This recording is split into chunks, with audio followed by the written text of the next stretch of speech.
అలాగే సిఎస్ రావు. షాంఘైలో సమావేశం జరిగింది. పుతిన్, జిన్పింగ్, నరేంద్ర మోడీ గారు ఒకే ఫోటోలో కనిపించారు. వాళ్ళతో పాటు పాకిస్తాన్ ప్రధానమంత్రి కూడా కనిపించారు. ఇదే ఇప్పుడు ప్రపంచవ్యాప్తంగా వైరల్ అవుతుంది.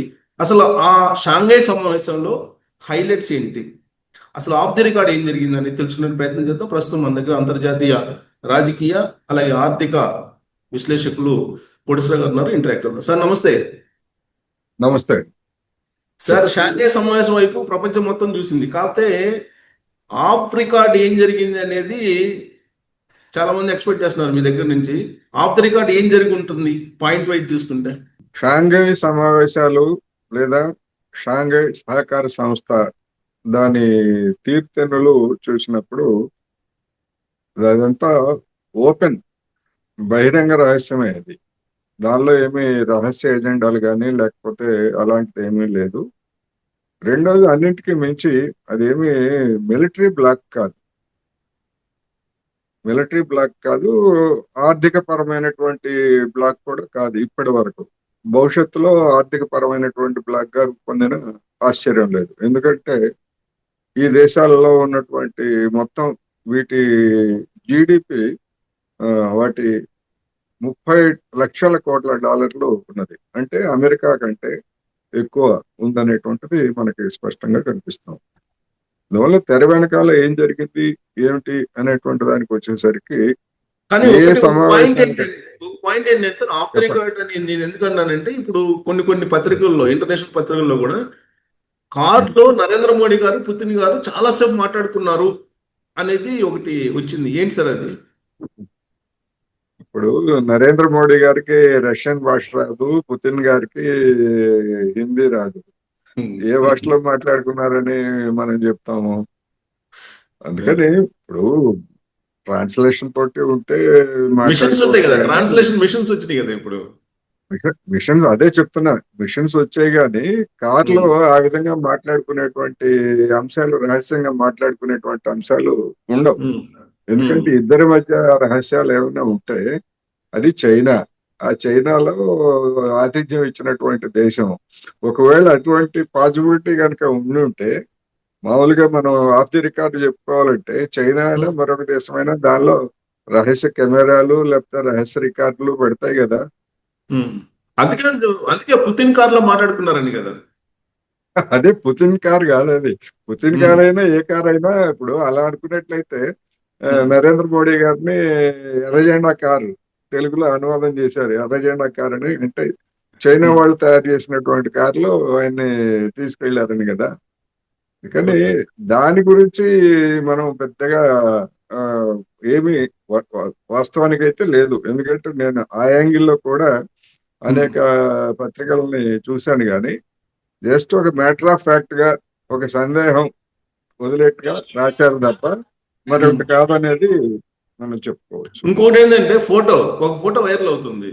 పక్కనేమో పాకిస్తాన్ ప్రధానమంత్రి ఉన్నారు, ఆయన పట్టించుకోకుండా పుతిన్ అలాగే మోడీ మాట్లాడుకోవటం అనేది, దాన్ని ఎలా చూస్తారు? దాన్ని ఎలా చూస్తారంటే, మరి అటువంటి సిచ్యువేషన్ ఉంటుందని మరి షహబాజ్ ఎందుకు గుర్తించలేకపోయాడు అనేటువంటిది ఒక సమస్య. లేదు, అదేదో యాదృచ్ఛికంగా జరిగినటువంటి దాన్ని ఫోటో క్లిక్ చేసి దానికి కాళిదాస్ కవిత్వానికి మన పైత్యం తోడైంది అన్నట్టుగా అటువంటి వ్యాఖ్యలు కూడా అనుకోవచ్చు. కానీ అది ఫోటో చూస్తే మాత్రం మీరన్నట్టుగానే ఆ విధమైనటువంటి అతను ఏం అసలు భాగస్వామి కానట్టుగా, అసలు ఏం మాట్లాడినట్టుగా మనకి స్పష్టంగా కనిపిస్తా ఉంది. కొన్ని జరుగుతూ ఉంటాయి అలాంటి.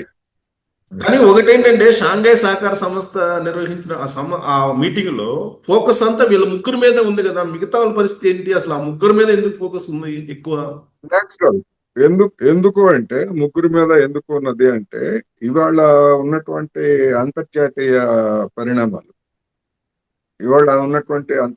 పరిణామాలే. ఇప్పుడు మిగతా టర్కీ నుంచి ఎర్డోగాన్ వచ్చాడు, ఇంకా చాలా మంది నేతలు వచ్చారు. వచ్చినప్పటికీ ఎందుకు ఈ ముగ్గురు మీద ఫోకస్ ఉన్నది అంటే, వెస్ట్రన్ మీడియా అంతా కూడా రిక్ అంటే రష్యా, ఇండియా, చైనా, ఈ 3 దేశాలు ఒక కూటమిగా ఏర్పడేటువంటి అవకాశం ఉందని చెప్పేసి ఈ షాంఘై సహకార సంస్థ సమావేశాలకు ముందు నుంచి వాళ్ళంతా కూడా చిలవల పాలవలుగా విశ్లేషణ చేస్తున్నారు.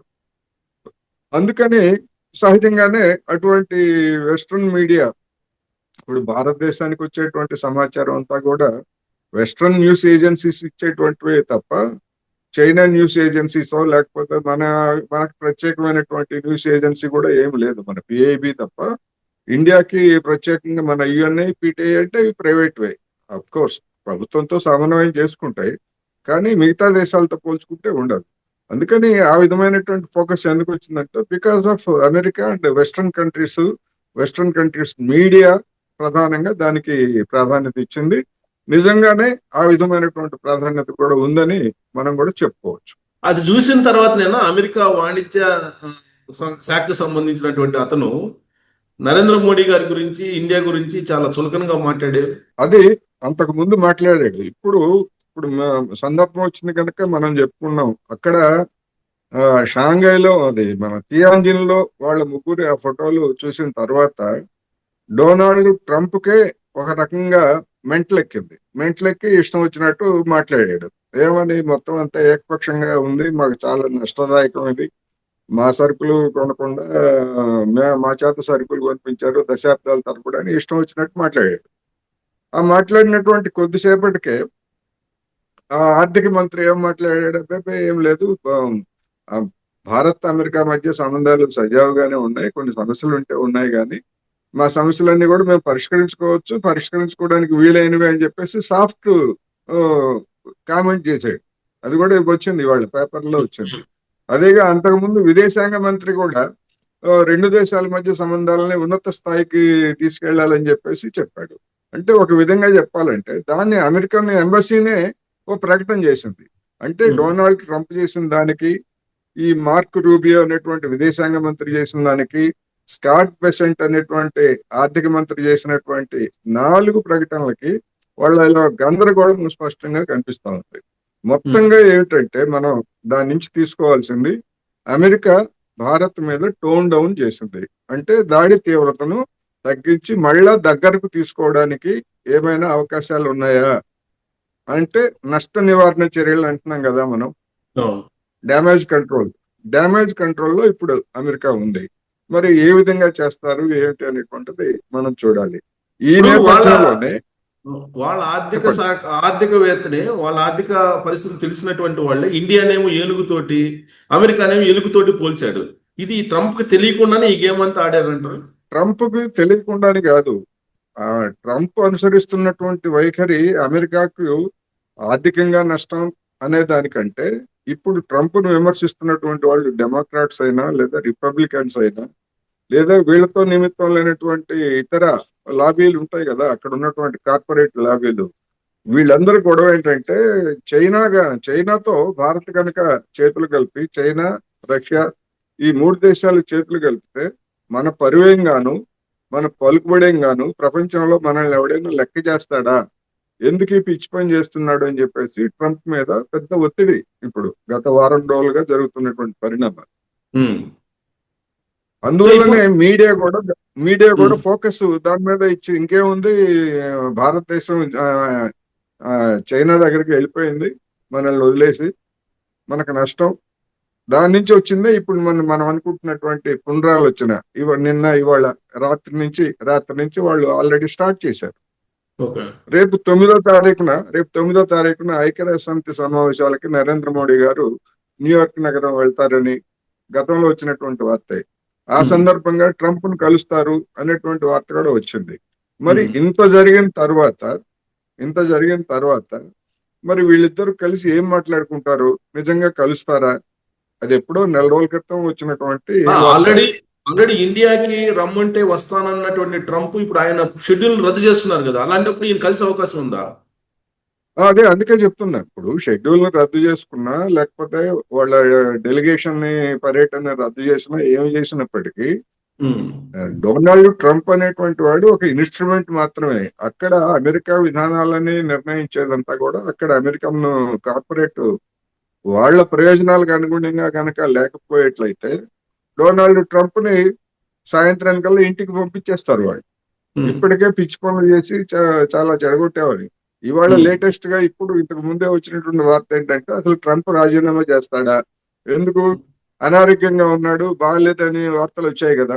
అవును. అంటే ఒకవేళ ఒకవేళ ఆ పేరుతోటే ఉన్న ట్రంప్ ని ఇంటికి పంపించడానికి ఏమన్నా ప్రయత్నం చేస్తున్నారా? మొన్న ఓకే. జేడి వాన్స్ కూడా అన్నాడు, ఒకవేళ అవును. ఏదైనా కారణాలతోటి ట్రంప్ దిగిపోయేట్లయితే బాధ్యతలు చేపట్టడానికి నేను రెడీగా ఉన్నానని. పెను ఆడెందుకన్నాడో విషాదం మనకు కూడా, తెలియదు. పెను విషాదం అని కూడా అన్నాడు. అన్నాడు.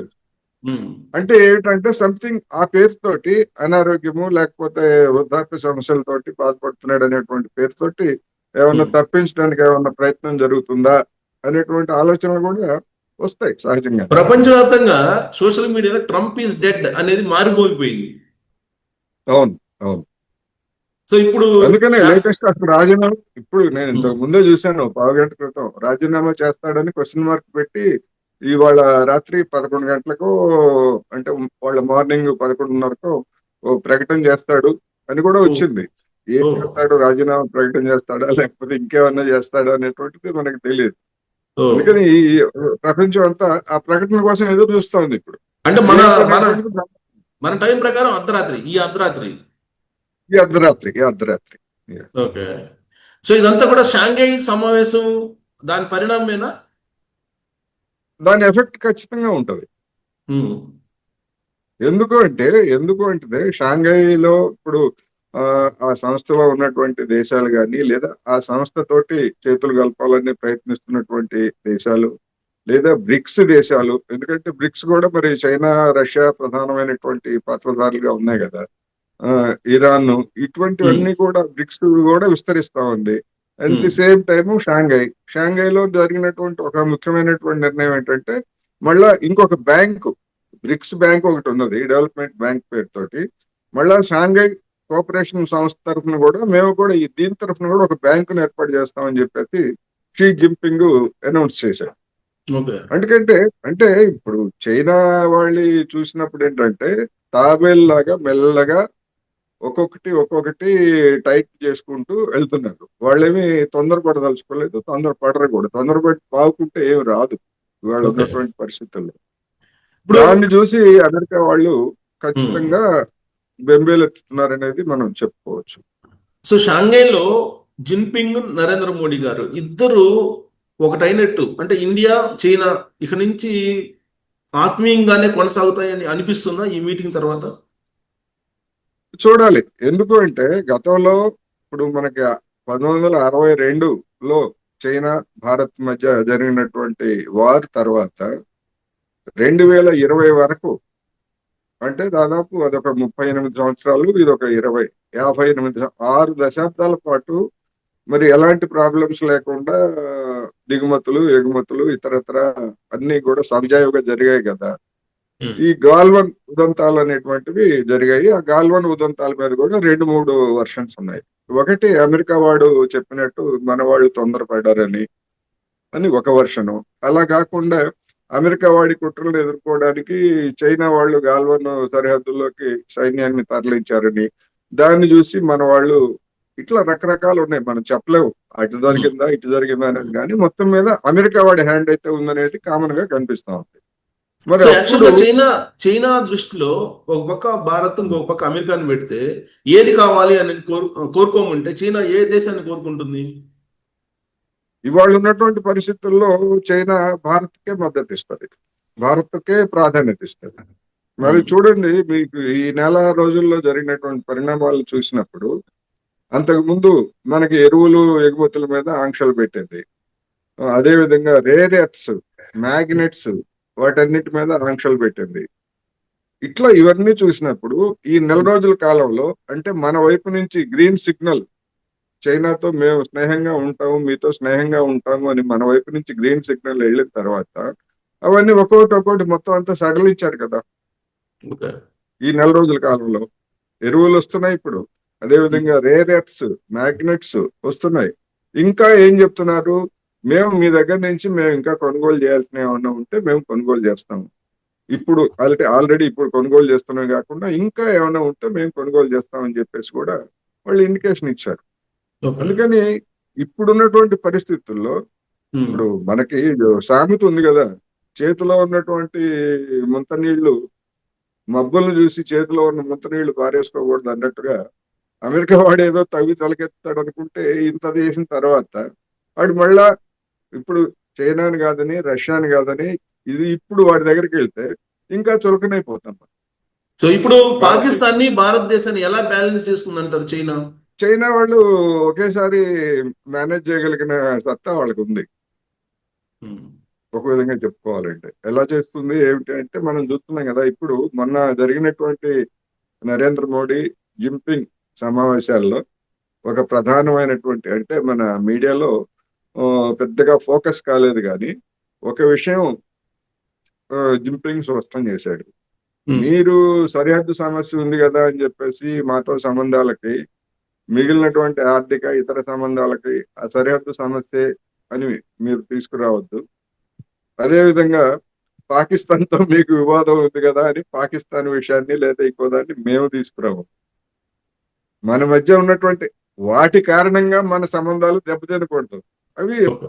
పరిష్కారం అవుతాయి, కాల వ్యవధిలో పరిష్కారం అవుతాయి. అందుకని వాటిని పక్కన పెట్టేసి మిగిలినటువంటి విషయాలన్నింటిలో మనం సహకరించుకుందాం అనేటువంటిది చైనా వైపు నుంచి వచ్చినటువంటిది. దానికి అనుగుణంగానే నరేంద్ర మోడీ కూడా పాజిటివ్ గానే స్పందించాడు. ఓకే. ఇప్పుడు సరిహద్దు సమస్య తేలకపోతే ఇంకా మీతో మాటలు లేవు, మాట్లాడుకోవటాలు లేవు అనేటువంటి పరిస్థితి మరి గతంలో కూడా ఉందిగా సరిహద్దు సమస్య. అవును. కాలువల లోయకు ముందు కూడా ఉంది కదా. అవును.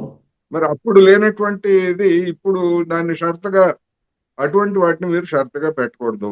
అదేవిధంగా మేము పాకిస్తాన్తో మాకున్నటువంటి సంబంధాల గురించి మీరు షరతులు పెట్టొద్దు. అదేవిధంగా మేము మీకు ఏ దేశాలతో ఉన్నటువంటి వాటికైనా మేము షరతులు పెట్టాం అనేటువంటిది చైనా ఇచ్చినటువంటి సూచిక. దానికి నరేంద్ర మోడీ గారు కూడా పాజిటివ్ గానే ఉన్నారు. మరి ఓకే. తర్వాత ఇప్పుడు ఆయన ఇక్కడికి వచ్చిన తర్వాత మళ్ళా కేంద్ర ప్రభుత్వంలో బీజేపీలో లేదా ఆర్ఎస్ఎస్ వాళ్ళు ఏమిటి ఈ వైఖరి ఏమిటి, మనం ఏ విధంగా చెప్పుకోవాలి, గతంలో చైనాను వ్యతిరేకించాము, మన ఉమ్, కేడర్ అంతా యాంటీ చైనా ప్రచారం చేసింది, ఇప్పుడు ఏం చేయాలి అనేటువంటిది ఏదన్నా ఒత్తిడి తీసుకొస్తే ఏం జరుగుతుంది ఏమిటనేటువంటిది మనం చెప్పలేము. ఓకే. కానీ ఇప్పుడు అనివార్యమైనటువంటి స్థితిలో ఒక ఆర్ఎస్ఎస్ లేదా బీజేపీ కాదు భారత విదేశాంగ విధానాన్ని నిర్ణయించేది. ఇక్కడ కార్పొరేట్ లాబీ. అవును. కార్పొరేట్ లాబీ ఎందుకు నిర్ణయిస్తా ఉంది? ఇప్పుడు అమెరికా వాడు ఆ విధంగా పన్నులు వేస్తా ఉంటే నష్టపోయేది ఎవరో ఆర్ఎస్ఎస్ బీజేపీ కాదుగా, కార్పొరేట్ కంపెనీలు కదా. ఇండస్ట్రీస్ అవును. కావచ్చు, కార్పొరేట్ కంపెనీలు కావచ్చు. ఉమ్, అందుకనే నరేంద్ర మోడీ వాళ్ళ కోపం రాకుండా ఏం చేస్తున్నాడు, ఒక 35,000 కోట్లు మేము ఇస్తాము, ఎగుమతిదారులు నష్టపడకుండా అనే ప్రయత్నం చేశాడు కదా ఓకే. కేంద్ర ప్రభుత్వం. ఉమ్, అమెరికా పన్నులతోటి మన యొక్క ఎగుమతులు ఏమైనా ఎఫెక్ట్ అయ్యేట్లయితే ఉమ్, తక్షణం వాటిని ఆదుకోవడానికి మేము ఒక 35,000 కోట్లు మీకు ఇస్తామని చెప్పేసి చెప్పారు. అంటే ఏమిటి, ఏ రూపంలో ఏదో ఒక రూపంలో ఇస్తారు. ఎవరు సార్? రష్యా చెప్పిందా? కేంద్ర ప్రభుత్వం, నరేంద్ర మోడీ సర్కార్, కేంద్ర ప్రభుత్వం. ఓకే. కార్పొరేట్లకి. కార్పొరేట్లకి ఇప్పుడు మన దుస్తులు కావచ్చు లేకపోతే అదే. ఇటువంటివన్నీ ఎగుమతులు ఉమ్. రిఫ్లెక్ట్ అయితే కానీ ఇప్పుడు అది ఇంకొక పరిశ్రమ. న్యూస్ ఏంటంటే, తాజా న్యూస్ ఏంటంటే, రష్యా ఏదో మళ్ళా ఇంకా ముడి చమురు ధరను తగ్గించేసింది ఈ షాంఘై సమావేశం తర్వాత అంటున్నారు. నిజమేనా సార్? అదైతే అటువంటి వార్తలు ఏమి లేవు, తగ్గించాల్సినటువంటి అవసరం కూడా దానికి లేదు ఇప్పుడు. ఎందుకంటే ఇప్పుడు చైనాను భారత్ రెండు అమెరికా ఉమ్, ఆంక్షలను అధిగమించి ఇంకా నువ్వేం చేసుకుంటావో చేసుకో అని అమెరికా వాటితోటి చెప్పిన తర్వాత అది తగ్గించాల్సినటువంటి అవసరం లేదు. మిగిలినటువంటి దేశాలు కూడా ఆ విధంగా ముందుకు వచ్చేట్లయితే వాటికి కూడా అది అదనంగా ఇస్తుంది. ఆ విధంగా అది లబ్ధి పొందుతుంది. అన్నింటికంటే ముఖ్యం ఏంటంటే ఇప్పుడు ఉక్రెయిన్ విషయంలో వాస్తవ పరిస్థితిని చూస్తే అక్కడ ఐరోపా దేశాలన్నీ గగ్గోలు పెడుతున్నాయి. ఈ యుద్ధాన్ని మనం గెలిచేది లేదు, పెట్టేది లేదు, ఎందుకు కొనసాగించాలి, అందుకని ఎట్లా ముగించాలనేటువంటి పరువు ప్రతిష్టల కోసం అమెరికా గాని ఐరోపా దేశాలు గాని అక్కడ ఉన్నాయి. అందుకనే మన పుతిన్ ఏం చేస్తున్నాడంటే రోజుకు ఒక విలేజ్, ఒక ప్రాంతాన్ని స్వాధీనం చేసుకుంటూ వాడు చేయాల్సినంత వాడు ఇంకా ప్రెషర్ పెంచుతున్నాడు. ఓకే. సో ఇప్పుడు షాంఘై సమావేశంలో పెద్దన్న పాత్ర పోషించారు పుతిన్ అని అంటే అలా కనిపిస్తుందా? షాంఘై సమావేశంలో పెద్దన్న పాత్ర పోషించారు పుతిన్ అని చెప్పడానికి లేదు. ఎందుకు అంటే భారతదేశము, చైనా, రష్యా ఈ మూడు దేశాలు లేదా మిగిలిన దేశాలు జీడిపి రీత్యా చూసినా లేకపోతే ఇంకో రీత్యా చూసినా గానీ అటువంటి పాత్ర పోషించడానికి చైనాకి అవకాశం ఉంది తప్ప ఇన్ఫ్లుయెన్స్ ఉమ్, చేయడానికి పుతిన్ కి కానీ లేదా నరేంద్ర మోడీ గారికి కానీ లేదు. కానీ ఆ విధమైనటువంటి మేము పెద్దన్న పాత్ర పోషిస్తున్నాం అనేటువంటి సందేశం ఇవ్వడానికి ఇవాళ చైనా సిద్ధంగా లేదు. ఓకే. అందుకనే మొదటి రోజు నరేంద్ర మోడీ గారితో మనం ఫ్రెండ్స్, భాగస్వాములు అని చెప్పేసి ఇటువంటి మాట మనకి మీడియాలో వచ్చింది జింపింగ్ నోట్ నుంచి. అంటే ఉమ్, ఈక్వల్ పార్ట్నర్స్. ఓకే. ఒకళ్ళు పెత్తనం, లేదా ఒకళ్ళు చక్రవర్తి, ఇంకోళ్ళు మిగిలిన వాళ్ళు సామంతులు అనేటువంటి పద్ధతి కాకుండా ఆ విధమైనటువంటి హెగుమని లేకపోతే పెత్తనం కనుక చేసేట్లయితే చైనాకి నష్టం. ఓకే. అంటే అందుకని చైనా చైనా ఇండియా మధ్య ఇంత స్నేహభావం కలిగించే ప్రయత్నం రష్యా చేసి సక్సెస్ అయింది అనిపిస్తుందా మీకు? రష్యా కంటే మన భారతదేశంలో ఉన్నటువంటి కార్పొరేట్లే దానికి చొరవ చూపించారు. ఉమ్, రష్యా అనేటువంటిది ఒక ఫ్యాక్టరీ ఉంటది. కానీ ఉమ్, రష్యా కంటే మన దేశంలో ఉన్నటువంటి ముఖ్యంగా ఇప్పుడు ఎలక్ట్రానిక్ వెహికల్స్ తయారు చేసేటువంటి ఈ కంపెనీలు ఉన్నాయి కదా, ఉమ్, కొత్త కంపెనీలు లేదా పెట్టుబడి, అవి పెట్టుబడి రాకపోతే ఈ మ్యాగ్నెట్లన్నీ ఆపేసాడు అనుకోండి, మన ఓకే. దేశంలో ఉన్నటువంటి ఎలక్ట్రానిక్ వెహికల్స్ అన్ని కూడా ఇబ్బందులు పడిపోతాయి. ఉమ్, అందుకని ఇక్కడ ఉన్నటువంటి కార్పొరేట్ లాబీనే ప్రధానమైనటువంటి పాత్ర పోషించింది. ఓకే. ఇప్పుడు ఆ షాంఘై సమావేశంలో ఒక తీర్మానం చేశారు పెహల్గాం దాడిని ఖండిస్తూ. అది భారత్ విజయము అనేది ఇంకొక వర్షన్ వస్తుంది. అలా అనిపిస్తుందా? అది షాంఘై సమావేశాలు నేనంటే రెగ్యులర్ గా ప్రతి సంవత్సరం ఫాలో అవుతుంటాను. వాళ్ళకి 3 లక్ష్యాలు ఉన్నాయి. యాంటీ టెర్రరిజం, యాంటీ సెపరేటిజం, ఇట్లాగా 3 అంశాల మీద వాళ్ళు నిరంతరం అటువంటి ప్రకటనలు చేస్తున్నారు. ఇక్కడ మనం గమనించాల్సింది ఏంటంటే, పోయినసారి మన రాజ్నాథ్ సింగ్ విదేశాంగ రక్షణ మంత్రుల సమావేశంలో పాకిస్తాన్ పేరు పెట్టమని చెప్పేసి ఆయన డిమాండ్ చేశారు. పాకిస్తాన్ పేరు పెట్టడానికి అది ఏకాభిప్రాయ సాధనకి విఘాతంగా ఉంటుంది కనుక పేరు పెట్టలే. ఇప్పుడు కూడా పహల్గాం దాడిని ఖండించడానికి ఎవరికీ ఇబ్బంది లేదు. కానీ దీనికి పాకిస్తానే కారణం అనేటువంటి మాట ఎక్కడ వచ్చినట్టు లేదు కదా మీడియాలో. ఓకే. తీర్మానం చేశారు. ఆ, తీర్మానం చేసి పహల్గాం దాడిని ఖండించారు. అదేవిధంగా పాకిస్తాన్ లో జరిగినటువంటి ఉగ్రవాద దాడుల్ని ఖండించారు. మొత్తం ఈ సభ్య దేశాలు ఏవైతే ఉన్నాయో ఆ దేశాల్లో జరిగిన వాటన్నిటిని ఖండించారు. కాకపోతే ఉమ్, ఏంటంటే మన మీడియా ఫోకస్ ఏంటంటే దాని మీద పహల్గాం మీద మనం ఏదో ప్రత్యేకంగా సాధించామని. సాధారణమైనటువంటి విధానాల్లో భాగంగానే వాళ్ళు చేశారు. ప్రత్యేకించి పాకిస్తాన్ పేరు పెట్టలేదు. మనం దాన్ని ఓకే. గమనంలో ఉంచుకో.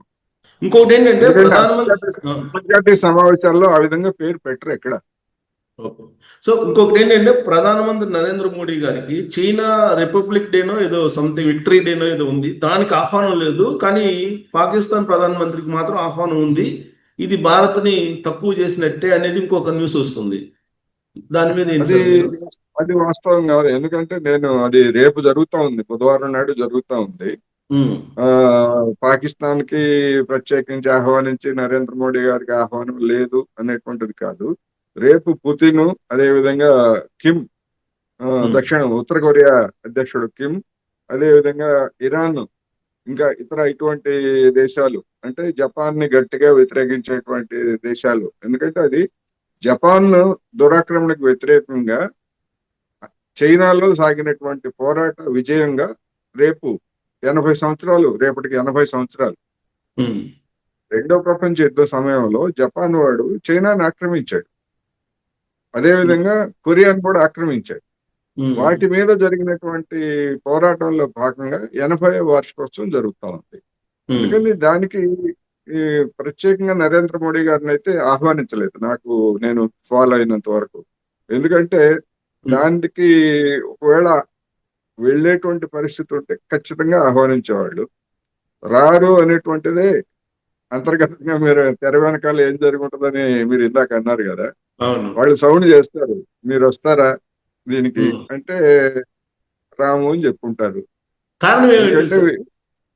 కారణం అంటే జపాన్ తో సంబంధాలు. ఇప్పుడు ఓకే. జపాన్ కి వ్యతిరేకంగా కదా, జపాన్ వాడు ఏం చేశాడంటే ఈ రేపు జరిగేటువంటి వాటికి మీరెవరు ఆ పెరేడ్ కి మీరు అతిథులుగా వెళ్ళొద్దు అని చెప్పేసి జపాన్ వాడు ఒక ప్రకటన చేశాడు. ఓకే. ఎందుకంటే ఉమ్, వాడి మీద కదా ధ్వజం ఇప్పుడు, అదే, వాడి మీద అదే. దానికి మరి అటువంటి దానికి భారతదేశం మరి జపానుకి మొన్ననే కదా వెళ్ళింది. 4 రోజులు చైనా వెళ్ళింది. వెళ్ళడానికి అవును. చైనా వెళ్ళడానికి ముందు రోజు జపాన్ వెళ్ళి జపాన్ నుంచి చైనా వచ్చాడు. మరి అవును. అటువంటి మోడీ ఇవాళ రేపు జపాన్ సామ్రాజ్యవాదానికి వ్యతిరేకంగా లేకపోతే అంటే ఇప్పుడు జపాన్ మీద వ్యతిరేకమని కాదు, గతంలో జపాన్ పాత్రని నిరసిస్తూ దేశవ్యాప్తంగా ఒక పెద్ద క్యాంపెయిన్ చేస్తున్నారు వాళ్ళు. ఓకే. అటువంటి దానికి మీరు ఎవరు రావద్దని వాడు ప్రకటన చేశాడు. ఓకే. మరి నరేంద్ర మోడీ గారికైనా లేదా మరొకరికైనా ఆక్వర్డ్ సిచ్యువేషన్ ఉంటది కదా. అందుకని ఆహ్వానం అయితే రాలేదు. మీడియాలో, సోషల్ మీడియాలో అనేకం వస్తూ ఉంటాయి. వాటిని పట్టించుకోవాల్సినటువంటి సో ఇది అవసరం లేదు. మ్యూచువల్ అండర్స్టాండింగ్ అంటారా? అండర్స్టాండింగ్ ఏముంది సార్, ఇప్పుడు ఏదైనా సౌండ్ చేస్తారు. ఇప్పుడు ఉదాహరణకి మొన్న మన జెల్నెస్కి నరేంద్ర మోడీ గారితో మాట్లాడారు. నరేంద్ర మోడీ గారిని రమ్మనో లేకపోతే వాళ్ళు ఇటు రావడం అని మాట్లాడుకున్నారు కదా. కానీ అదే అవును. జెల్నెస్కి అంతకుముందు ఏం చెప్పాడు? అంతకుముందు ఏం చెప్పాడంటే ఈ వెస్ట్రన్ కంట్రీస్ అన్ని ఆ, నా ఉక్రెయిన్ మీద ఒక సమావేశం జరిపారు. సమావేశం జరిపితే ఆ సమావేశానికి భారత్ను కూడా ఆహ్వానించారు. భారత్ను ఆహ్వానిస్తే మేము రాము పొమ్మన్నారు వీళ్ళు. ఓకే. మాకు మాకు మద్దతుగా మీరు రావన్న తర్వాత మేము మీతో ఎట్లా మాట్లాడతాము, మీ దేశానికి ఎట్లా వస్తాము అని చెప్పేసి అప్పుడు ఇదే జెల్నెస్కి ఉమ్. అప్పుడు ప్రకటన చేశాడు ఇండియాకి వ్యతిరేకంగా. ఓకే. మరి ఇప్పుడు ఉమ్. మరి భారత్ ఏ విధంగా వెళ్తుంది ఒకవేళ జెల్నెస్కి తోటి ఉక్రెయిన్ కానీ? అందుకని ఇట్లాంటి కొన్ని ఇబ్బందులు, దౌత్యపరమైనటువంటి ఇబ్బందులు కావచ్చు, మర్యాదలు కావచ్చు, ఏదైనా కొన్ని ఇబ్బందులు ఉంటాయి. కానీ ఇది పాకిస్తాన్ ప్రధానమంత్రి వెళ్తున్నారుగా, అది ఎలాగో పాకిస్తాన్ ప్రధానమంత్రి పాకిస్తాన్ అమెరికా. ప్రధానమంత్రి వెళ్తున్నట్టు నేనైతే చూడలేదు. నిర్ధారణ ఉమ్. చేసుకోవాలి, కన్ఫర్మ్ చేసుకోవాలి. ఎందుకంటే పాకిస్తాన్ ప్రధానమంత్రి వెళ్తున్నాడు అంటే అది మీడియాలో ఫోకస్ అయ్యి వచ్చి ఉండేది. కానీ అట్లేమీ రాలేదు. వీళ్ళ ముగ్గురు మీదనే ఉంది. వీళ్ళు ముగ్గురు పాల్గొంటారు, మిగిలినటువంటి ఉమ్. దేశాల ప్రతినిధులు కూడా పాల్గొంటారని ఉంది తప్ప పాకిస్తాన్, నేను అనుకోవడం పాకిస్తాన్ ప్రధానమంత్రి కూడా పాల్గొనే అవకాశం లేదు. ఎందుకంటే పాకిస్తాన్ ఇవాళ అమెరికా తోటి కూడా సంబంధాల్లో ఉంది కదా. ఉమ్. అమెరికాతో కూడా సంబంధాలు ఉన్నది. అది జపాన్కి వ్యతిరేకమైనటువంటి వైఖరిని తీసుకుంటుందని నేనైతే అనుకోవట్లేదు. ఏమైనా ఒకసారి దాన్ని నిర్ధారించుకోవాల్సింది. ఇప్పటికైతే మాత్రం పాకిస్తాన్ పాల్గొంటుందనేటువంటిది ఎక్కడ లేదు. సో ఓవరాల్ గా షాంఘై సమావేశం తర్వాత అమెరికా డాలర్ పడిపోబోతుంది రాబోయే రోజుల్లో, ఆ మేరకు కీలక నిర్ణయాలు తీసుకున్నారు అనేది ఒకటి వినిపిస్తుంది. అంటే డాలర్ని ఇక్కడ మర్చిపోవటమైనా రాబోయే రోజుల్లో? షాంఘై సమావేశాలకి డాలర్ పతనానికి ఏం సంబంధం లేదు. ఎందుకంటే డాలర్ పతనం అనేటువంటిది అమెరికాలో అంతర్గతంగా తలెత్తినటువంటి సంక్షోభం. అమెరికాలో ఇప్పుడు ఈ ట్రంప్ టారిఫ్లతోటి వచ్చేటువంటిది మాంద్యం వస్తుందని చెప్పేసి చెప్తున్నారు గట్టిగా. ఇది దీనికంటే ముందే ఇతర కారణాలతోటి 2008లో వచ్చినటువంటి సంక్షోభం దానికంటే పెద్దది. అమెరికా అప్పు, ఇవాళ అమెరికా అప్పు 123% ఉంది. దాని జీడిపికి 123% ఉంది. ఇంకా పెంచుతోంది. ఏడాదికి ఒకసారి పార్లమెంట్ ద్వారా పెంచుకుంటూ పోతున్నారు. అందుకని ఇవన్నీ ఈ కారణాలతోటే అసలు సంక్షోభం వస్తుందని గతంలోనే ఆర్థికవేత్తలు హెచ్చరించారు. ఇప్పుడు స్టూడెంట్ లోన్స్ కావచ్చు, ఇంతకుముందు ఉమ్. గృహాల లోన్స్ కి డిఫాల్ట్ లేకపోతే ఇటువంటి వాటి మీద వచ్చింది. అక్కడ స్టూడెంట్ లోన్స్ అనేటువంటి ఒక పెద్ద సమస్య, అదే ఒక గుద్దిబండ లాగా మారిపోతాం. అందుకని దానికి సంబంధం లేదు. అయితే ఈ దేశాలు బ్రిక్స్ కానీ లేదా షాంఘై సహకార సంస్థ దేశాలు కానీ స్థానిక కరెన్సీల్లో, అంటే ఇప్పుడు భారతదేశము చైనా ఉంది, మనం రూపాయలు ఇస్తాము, వాళ్ళు యువాన్లు ఇస్తారు. లేదా భారతదేశము రష్యా ఉంది, వాళ్ళు రూపుల్స్ మనం తీసుకుంటాం, మన రూపాయలు వాళ్ళు తీసుకుంటారు. ఇటువంటి ఎక్స్చేంజెస్ కి గతంతో పోలిస్తే ఇప్పుడు పెరుగుతున్నాయి. ఉమ్. డాలర్ని పక్కన పెట్టేసి అంగీకరించిన దేశాలన్నీ పెరుగుతున్నాయి. ఆ పెరిగినప్పుడు ఏంటంటే డాలర్ షేర్ తగ్గిపోతుంది. ఇంటర్నేషనల్ ఉమ్. ట్రేడ్ లో ఉమ్. డాలర్ షేర్ తగ్గిపోతా ఉంది. అది ఇప్పటికీ బలంగా ఉంది. అందుకని ఉమ్. ఇప్పటికిప్పుడు ఈ తెల్లవారేసరికి పడిపోతుందనో అటువంటిది మనం అనుకోక్కర్లేదు. ఇంకా కనీసం ఒక 10-15 ఏళ్ళు ఇదే ధోరణితో కనుక కొనసాగితే ఇంకొక 10-15 ఏళ్ళు, 20 ఏళ్ళు కూడా డాలర్ ప్రభావం తప్పకుండా ఉంటుంది. సో ఇదంతా కారణం రావడానికి అటు ట్రంప్ ఇటు నరేంద్ర మోడీ గారి మధ్య జరిగినటువంటి ఒక ఇగో క్లాష్ వలన ఇదంతా జరిగింది అనేది ఇంకొక వర్షన్ వినిపిస్తుంది. నోబెల్ శాంతి బహుమతికి ట్రంప్ ఏదో ప్రపోజ్ చేయమని చెప్పి నరేంద్ర మోడీ గారికి అడిగితే ఆయన నో అన్నారని, ఆ కారణంగానే ఇవన్నీ జరిగాయని చెప్పి అంటున్నారు. నిజమేనా? అంటే చేయమని ఉండొచ్చు, చేయమని ఉండొచ్చు. ఒకవేళ అటువంటిది చేస్తే ఇప్పుడు ప్రపంచం ఎట్లా చూస్తుంది? పాకిస్తాన్, భారత్ రెండింటిని ఈక్వల్ గా చూస్తుంది. ఎందుకంటే పాకిస్తాన్ వాడు ఓపెన్ గా చేశాడు కదా, ఉమ్, ప్రకటించాడు కదా. అవును. అందుకని వాడు చేసిందే మనం చేస్తే అంటే ఇద్దరు కలిసి అమెరికాని ప్రసన్నం చేసుకోవడానికి ప్రయత్నిస్తున్నారు వీళ్ళు. వీళ్ళు కొట్టుకుంటారు. కానీ వాడి దగ్గరకు వచ్చేసరికి మాత్రం వాడికి భజన చేస్తారనేటువంటి అభిప్రాయం వస్తుంది. ఉమ్, రెండోది, దానికంటే ముందు అమెరికా మన మీద చేస్తున్నటువంటి ఒత్తిడి. ఏమిటి ఒత్తిడి అంటే మన వ్యవసాయ రంగాన్ని, మన పౌల్ట్రీని, అదేవిధంగా మన పాడి పరిశ్రమని, వీటన్నింటిని కూడా ఈ మార్కెట్ లోకి వాడి ఉత్పత్తుల్ని అలౌ చేయమని చెప్పేసి ప్రధానమైనటువంటి ఒత్తిడి. అవును. అక్కడే అసలైనటువంటి క్లాష్. ఆ ఉమ్, క్లాష్ తోనే అది గనక చేసేట్లయితే భారతదేశంలో ఉన్నటువంటి రైతాంగం వెంటనే రియాక్ట్ అయ్యేటువంటి అవకాశం ఉంది. వెంటనే ప్రభావితం అవుతుంది. ముందు ఇప్పుడు మనం చూస్తున్నాం కదా, ఆంధ్రప్రదేశ్ లో ఆక్వా రొయ్యల అవును. రైతులు తక్షణమే ఏ విధమైనటువంటి ప్రభావం పడిందో మనం చూస్తున్నాం కదా. అవును. అందుకని మన వ్యవసాయ రంగానికి, మన పాడి పరిశ్రమకి, మన కోళ్ల పరిశ్రమకి ఉమ్, దెబ్బ అని ఇప్పుడు కాదు, నరేంద్ర మోడీ రాకముందే మన్మోహన్ సింగ్ ప్రభుత్వం మీదనే ఒత్తిడి చేసింది అమెరికా. ఓకే. 2014 ముందు అమెరికా ఒత్తిడి ఉమ్, చేస్తే అప్పుడు మన్మోహన్ సింగ్ కూడా లొంగలేదు. లొంగకపోతే ఏం చేశారంటే తర్వాత అదే ఒత్తిడి కొనసాగిస్తామంటే కోడి మాంసం కాదు, మేము బాతు మాంసం దిగుమతులకు అనుమతిస్తామని చెప్పేసి బాతు మాంసం మీద ఉన్నటువంటి పన్నును తగ్గించారు. ఓకే. ఉమ్, అంటే ఏదో ఒక సంతృప్తి, అదే. సంతుష్టీకరణ అంటున్నాం కదా. ఉమ్, ఉమ్, అందుకని కోడి మాంసం మీద కానీ, లేకపోతే జున్ను లేదా ఇతర ఆ, డైరీ ప్రోడక్ట్స్ మీద, ఇటువంటి ఉమ్, వాటి మీద మాత్రం లొంగట్లేదు. ఓకే. సో మొత్తం మీద రాబోయే రోజుల్లో ఇప్పుడు పుతిన్ రాబోతున్నారు ఇండియాకి, జిన్పింగ్ రాబోతున్నారు. అంటే అవును, ఈ రాకపోకలు ఇవన్నీ కూడా రాబోయే రోజుల్లో అమెరికాకి ఖచ్చితంగా ప్రమాదమేనా? ప్రమాదమే. ప్రమాదం అంటే ఏ విధంగా ప్రమాదం? ప్రపంచంలో దాని పలుకుబడి తగ్గిపోద్ది. ఈ మూడు దేశాలు ఒక ఒకటి అవుతున్నాయి, దగ్గర అవుతున్నాయి అమెరికాకి అనేటువంటి అభిప్రాయం మిగతా దేశాల్లో కలిగితే మిగిలిన దేశాలన్నీ వీళ్ళ వైపు వస్తాయి కదా. ఉమ్, ఇప్పుడు తటస్థంగా ఉన్నటువంటి దేశాలు ఇటు మొక్కుతాయి కదా. ఓకే. ఇటు మొక్కటం అంటే అమెరికా పలుకుబడిని మేము లెక్క చేయనట్టు. ఓకే. అమెరికా పలుకుబడిని లెక్క చేయకపోతే ఇంకా ఇప్పుడు మనం చూసాం బంగ్లాదేశ్ ఏ విధమైనటువంటి వైఖరి అవును. తీసుకుందో చూసాము. బెదిరించాడు హసీనా ఉండగానే, ఏం చేసుకుంటావో చేసుకో అని చెప్పేసి వాడు చైనా వైపు మొగ్గాడు. శ్రీలంక, ఇట్లాంటి చిన్న చిన్న దేశాలు కూడా అమెరికాని ఖాతరు చేయకుండా ఓరాబే అన్నట్టుగా అంటే అది అమెరికాకి మొత్తంగా ప్రపంచంలోనే దానికి ఆ విధంగా నష్టం. ఓకే. ఇప్పుడు జెలెన్స్కీ కూడా రాబోతున్నారు. ఇప్పుడు ఉక్రెయిన్ అధ్యక్షుడు ఆయన కూడా ఇండియాకి రాబోతున్నారు అంటున్నారు. ఆ రాక అనేది యుద్ధాన్ని ముగింపు దిశగా ఆలోచించవచ్చా? మన దేశం వచ్చి అతను చేసేది ఏం లేదు. ఇప్పుడు ఉమ్, ఉక్రెయిన్ యుద్ధంలో మన ప్రమేయం కానీ లేదా మన ప్రభావం కానీ అక్కడేమి పనిచేయదు. ఒకటే చెప్పాడు పుతిన్, మా షరతుల మీద అయితే మేము ఇదిగో ఈ క్షణమే దాడులను ఆపేస్తాము. మా షరతులు కాకుండా చేసేట్లయితే మీరు ఏం చేసుకుంటారో చేసుకోండి. ఉమ్, అమెరికాకి అదే చెప్పాడు, ఐరోపా దేశాలకు అదే చెప్పాడు.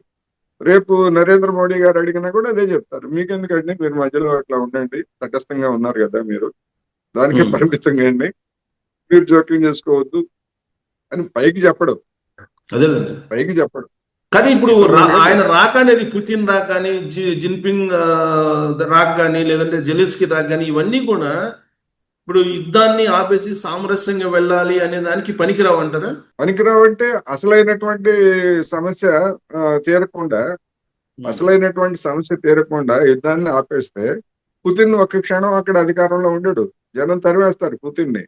ఓకే. 3.5 ఏళ్ల నుంచి నువ్వు ఎందుకు యుద్ధం చేశావు, నువ్వు ఉమ్, సాధించింది ఏమిటి అని చెప్పేసి పుతిన్ జనం తరివేస్తారు. ఓకే. అందుకని పుతిన్ కూడా సమస్య కదా. ఇప్పుడు యుద్ధం ఆపే ఆ, అంశం జెలెన్స్కీ కోర్టులో ఉందంటారా లేదా పుతిన్ కోర్టులో ఉందంటారా? జెలెన్స్కీ అనేటువంటి వాడు ఒక పప్పెట్ అండి. ఒక తోలు బొమ్మ. అమెరికా వాడు పశ్చిమ దేశాలు ఆడించేటువంటి ఒక తోలు బొమ్మ. ఓకే.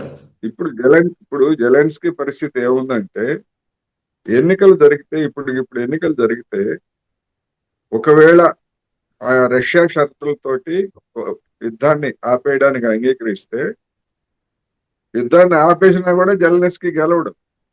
ఓకే. ఎందుకు ఆపేసావు, ఎందుకు యుద్ధం చేసావు? ఆ చేసుకున్న రాజీ ఏదో 3.5 ఏళ్ల క్రితం చేసుకుంటే ఇంత నష్టం జరిగి ఉండేది కాదు, ఇంతమంది చనిపోయి ఉండేవాళ్ళు కాదు, ఇంత నాశనం అయి ఉండేది కాదు అని చెప్పేసి వాడికి కూడా అదే పరిస్థితి. పుతిన్కి ఓకే. ఎట్లాగైతే ఏమి తేలకుండా చేస్తే పుతిన్కి ఏ విధమైనటువంటి వ్యతిరేకత వస్తుందో, పుతిన్కి లొంగిపోతే జెలెన్స్కీకి కూడా అదే పరిస్థితి. ఓకే. సో రాజకీయ కోణంలో నేను చూస్తే ఆ కోణంలో చూస్తే ఓవరాల్ గా ఈ పరిణామాలన్నీ, అంతర్జాతీయ పరిణామాలన్నీ భారతదేశానికి అనుకూలంగా కనిపిస్తున్నాయా? అనుకూలంగా అంటే ఒక విధంగా చెప్పాలంటే ఒక అనుకూలంగా ఉంటాయి. ఎందుకు అంటే మనం పాత హిస్టరీలోకి వెళ్ళాలి. దాన్ని కూడా మనం చూస్తే కానీ ఇప్పుడు ఆ రోజు అంటే నెహ్రూ హయాంలో భారతదేశం మీద అమెరికా తీవ్రమైన ఒత్తిడి తెచ్చింది. మీరు ఓకే. మాతో చేరండి, సోవియట్ యూనియన్ మీరు వ్యతిరేకంగా మా క్యాంపులో చేరండి అని చెప్పేసి ఒత్తిడి చేసింది. అప్పుడు కూడా ఇదే కథ. ఓకే. ఆ విధంగా రాజకీయంగా చేరమంటాం తప్ప, ఆ రోజు మన దేశంలో ఉన్నటువంటి ఆహార కొరత లేకపోతే ఇతర పరిశ్రమలు ఇటువంటి వాటి అన్నిటికీ ఒక్క సాయం కూడా చేయలేదు ఓకే. అమెరికా. అటువంటి పరిస్థితుల్లో ఇవన్నీ చేయడానికి సోవియట్ యూనియన్ ముందుకు వచ్చింది.